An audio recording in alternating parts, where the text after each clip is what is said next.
जय हिंद दोस्तों। तो कैसे हो आप सभी? आशा करते हैं आप सभी अच्छे होंगे, आपकी पढ़ाई अच्छी चल रही होगी। हमने पीछे वाली क्लासों में हमने टेंस और करेक्ट फॉर्म मैनर का जो भी टॉपिक था, चैप्टर था, वो हमने फिनिश कर लिया है। तो अभी अपन आगे पढ़ने वाले हैं पैसिव वॉइस। और ये जो मैंने बताया था पैसिव वॉइस से पहले अपन एक क्लास में एक चैप्टर पढ़ेंगे, फोर या सिंस में डिफरेंस।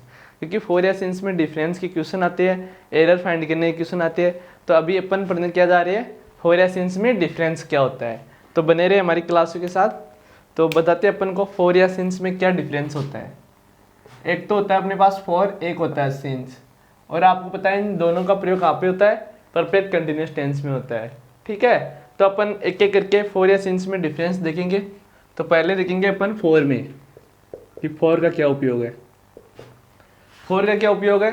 फोर का प्रयोग एक समय अवधि के लिए किया जाता है, एक पर्टिकुलर ड्यूरेशन के लिए किया जाता है, टाइम और पीरियड के लिए किया जाता है। कि मतलब मैंने 3 साल से वहाँ रह रहा था, 18 साल से मैं यहाँ पे हूँ, 2 दिन से यहाँ पे हूँ, पिछले 7 घंटों से मैं यहीं पे बैठा हूँ।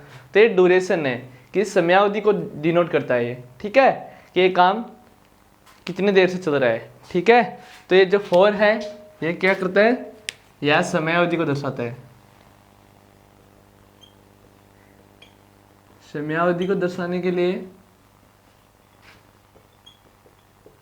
कि कोई काम कितनी देर तक हुआ, इसके लिए क्या आता है, फोर आता है। ठीक है, और फोर का प्रयोग जनरली 3 टेंसों में होता है। कौन कौन से? एक तो होता है ऑल इंडेफिनिट टेंसों में, ठीक है, और एक ऑल परफेक्ट टेंसों में, और एक होता है ऑल परफेक्ट कॉन्टिन्यूअस टेंस में होता है। ठीक है, अपन और सॉरी जो कंटिन्यूअस टेंस है, प्रेजेंट कंटिन्यूअस, फ्यूचर कंटिन्यूअस, तो उसमें सिर्फ फॉर का प्रयोग नहीं होता, सिर्फ इंडेफिनिट में प्रयोग होता है। कहने का मतलब ये है कि जैसे मैं एक वाक्य लिख देता हूँ, I lived America for 3 years। ठीक है, तो ये कौन से टेंस का वाक्य है? ये देखो वर्ब की सेकंड फॉर्म है, तो वर्ब की सेकंड फॉर्म सिर्फ एक ही टेंस में आती है, और वो कौन सा टेंस था, पास्ट सिंपल टेंस था। तो past tense sorry indefinite past indefinite tense था, और इंडेफिनिट टेंस में फॉर का प्रयोग अपन कर सकते हो, तो वाक्य गलत नहीं है। ठीक है, जैसे मैं एक वाक्य को लिख दूँ, he is living America for 2 days, last 2 days। ठीक है, तो इसमें ये जो इज लिविंग है वह नहीं आएगा। क्यों नहीं आएगा?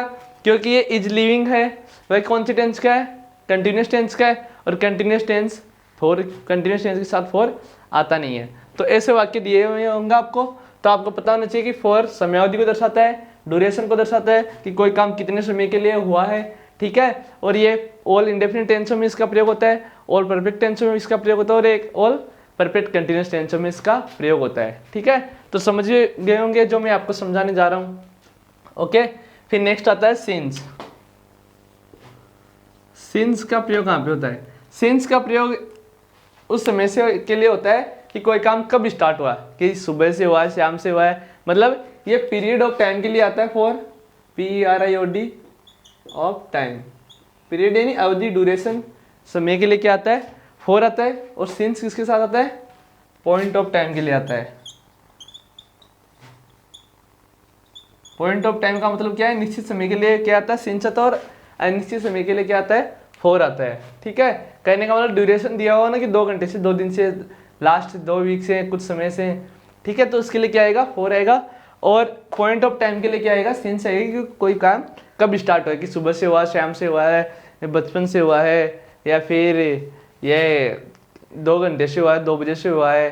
ठीक है, तो ये पर्टिकुलर समय को डिनोट करता है, नहीं कि ड्यूरेशन को डिनोट करता है। ठीक है, तो इसका प्रयोग कौन कौन सी टेंसों में होता है? इसका प्रयोग एक तो परफेक्ट कंटिन्यूस टेंस में होता है, ऑल परफेक्ट कॉन्टिन्यूअस टेंसों में इसका प्रयोग होता है। ठीक है, किसको छोड़कर? इसका प्रयोग फ्यूचर परफेक्ट कंटिन्यूअस टेंस में नहीं होता।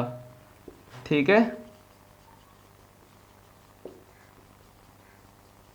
इसका प्रयोग फ्यूचर परफेक्ट कंटिन्यूअस टेंस में नहीं होता। क्यों नहीं होता? उसकी जगह पे किसका प्रयोग होता है?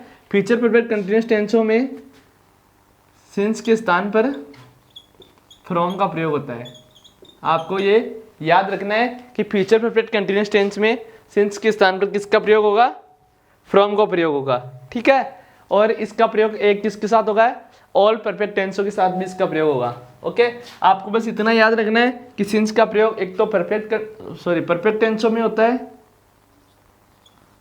और एक परफेक्ट कंटिन्यूअस टेंसों में होता है, सिवाय सिंस को छोड़कर फ्रॉम का प्रयोग होता है किसमें? फ्यूचर परफेक्ट कंटिन्यूअस में।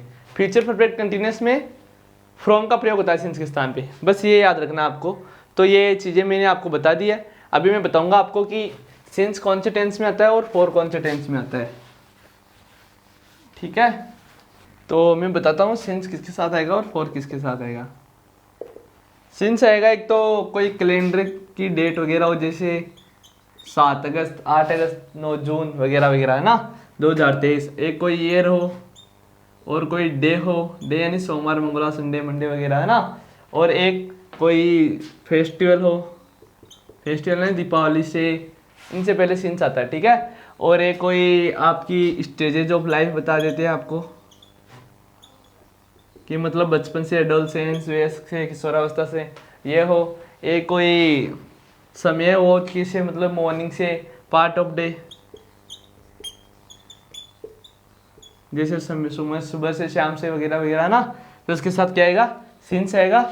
और फॉर अनिश्चित समय के लिए आता है, तो ये आपको याद रखना है, ठीक है। तो मैं आपको ये बता देता हूँ कैलेंडर से, जैसे सिंस कैलेंडर का बता देता हूँ, सिंस 22 अगस्त। ईयर का बता देता हूँ, since 2010। Since Monday. Festival since Holi. Stages of life since adolescence. और पार्ट ऑफ डे तो सिंस मॉर्निंग, बिगिनिंग, इंसेप्शन ना। तो इनके साथ क्या आएगा? सिंस आएगा, ओके। समझ गए होंगे आप। और एक चीज और आती है, इसको नोट करना चाहे तो नोट कर सकते हो। एक चीज और आती है लॉन्ग सिंस, ठीक है, जिसमें लॉन्ग एगो और फॉर अ लॉन्ग टाइम होता है, तो वो भी मैं आपको बता देता हूँ। एक चीज आती है लॉन्ग सिंस, ठीक है। इसमें एक तो आता है लॉन्ग एगो और एक क्या आता है? For a long time. इसका अर्थ होता है बहुत पहले और इसका अर्थ होता है बहुत समय से या काफ़ी समय से, ठीक है। अब इनका प्रयोग कैसे होता है? इनका प्रयोग होता है हेल्पिंग वर्ब से तो पहले, हेल्पिंग वर्ब के तो बाद में, और मेन वर्ब के पहले इनका क्या होता है? उपयोग होता है। जैसे मैं एक सेंटेंस आपको बता देता हूँ, जैसे I were long ago seen you, ठीक है। कि इसका मतलब ये है कि मैंने आपको बहुत पहले देखा था, ठीक है। आई वाज लिख लेना यार यहाँ पे, ठीक है। तो यहाँ पे जो ये लॉन्ग एगो है, ये किसके पहले है? हेल्पिंग वर्ब के तो बाद में, और मेन वर्ब की क्या है? पहले आया है। इसी प्रकार फॉर अ लॉन्ग टाइम का उपयोग होता है कि हेल्पिंग वर्ब के तो बाद में और मेन वर्ब के पहले, ठीक है। तो ये फॉर या सिंस में आपको डिफरेंस पता चल गया होगा। अगर कहीं पे भी आपको डाउट रहा है तो आप हमसे डाउट वगैरह पूछ सकते हो, और कहीं पे भी आपको कोई भी टेंस में दिक्कत हुई हो तो वो भी पूछ लेना। और अपन एक नए सिरे से टेंस को दोबारा पढ़ेंगे, ताकि जो भी बच्चा बिगिनर है, जिसको नहीं आता, उनके लिए टेंस स्टार्ट दोबारा करेंगे। बेसिक से एक एक चीज़ बताई जाएगी, उसको कैसे इंग्लिश बनती है, कैसे हिंदी टू इंग्लिश बनता है ना।